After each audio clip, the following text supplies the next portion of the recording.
Our Coast Guard 4406 was there.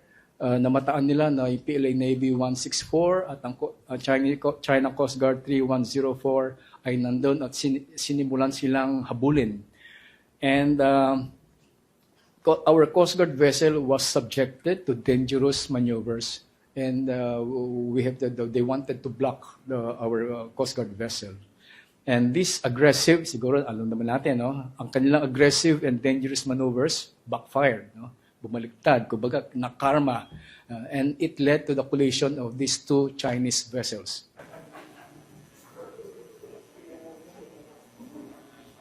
Kita naman natin, diba, sa mga pictures na lumabas, the Chinese Coast Guard vessel sustained great damage. And to our perspective, hindi na naging seaworthy during that time. And it has to be towed. Hindi niya siya pwedeng it has to be towed back somewhere else if you don't know. To cover the big maritime space of the Philippines. Okay, next chart. Makikita niyo yung nguso, yung nose ng talagang nawasak. At merong mga tao doon, no? So maybe we can surmise that there can be a possible man overboard incident.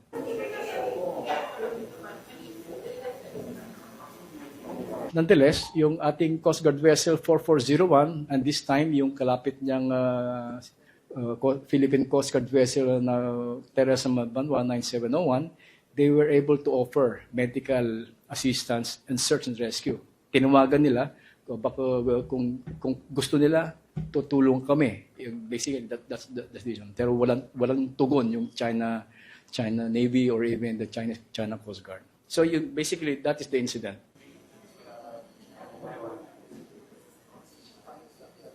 Ano naman po yung impact na nakita natin? No?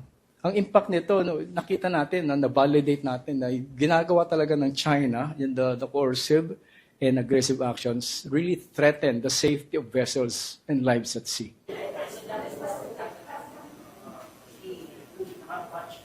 There was the wisdom in having media on board. Aside from that, of course, na-document ng ating mga personnel yung nangyari. Kasi kung wala noon, uunahan na naman tayo ng China. Magpapalabas sila, pictures, everything, debunking, magiging defensive tayo.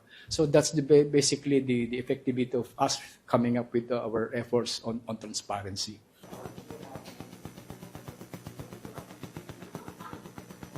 China, we expect that they will like to shape the narrative to their advantage. They will twist facts, no? They will come up with disinformation, especially informing their people kung ano yung nangyari, pero di yung sinasabi ng collision, wala yun, no? They can even present pictures or videos showing, Pilipinas talaga yung nag-cut, Pilipinas yung naggumawa ng aggressive, So palagi ganun narrative nila. Pero nowhere that they will show what happened to their vessels. It's another thing coming from their own officials, no? From the defense ministry nila. And in fact, yung naka-highlight doon coming from the spokesperson of the Ministry of Foreign Affairs nila. So these are all misinformation and disinformation, the objective of which is, para matabunan, ma-cover up yung kanilang pagkakamali, wherein two of their own vessels collided. Na mag-tap sa US government for their ships to be more present. Kinatog na ICAT, yung gray zone tactics na binigyan natin ng kulay.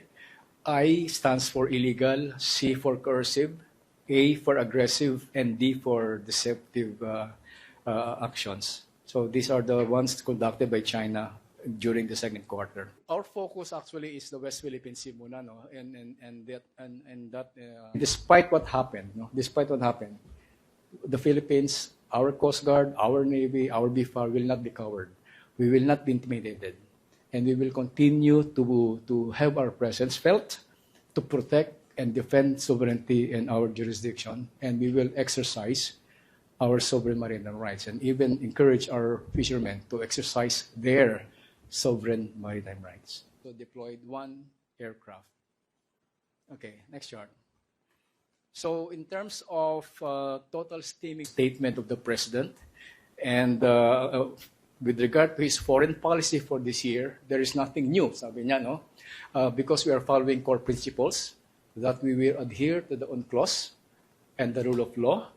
We will anchor our actions more on the 2016 arbitral award, and we'll be resolving any disputes through peaceful means, no? Maximizing our diplomatic channels and mechanisms of this year. May balikatan tayo, mayroon tayong Philippines, Japan, and we do not want this a situation to escalate. And if ever it escalates, it is not to the best interest of our country.